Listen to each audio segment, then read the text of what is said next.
Setup guys, maging ready din kayo sa at least 2 to 3 scenarios. Hindi pwedeng isa lang ang aabangan.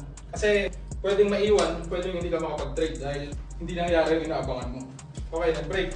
Trendline, nag-break. Ang mindset mo ngayon, nabuitan mo to. Ano ang possible gawin ang price after niya mag-breakout? So ibig sabihin, unang scenario, pwede siya mag-consolidate. Pwede rin naman mag-pullback dito sa zone na yan. This is 2. Pwede rin naman na sabay niya gawin, mag-consolidate. Pullback. Nangyayari rin yun eh. So meron tayo ngayon 3 scenarios. Ngayon, kailangan, bago tayo mag-enter ng trade, ready ka na ngayon sa kahit anong mangyari dyan. So, ibig sabihin, dahil ang naisip natin scenario is tatlo.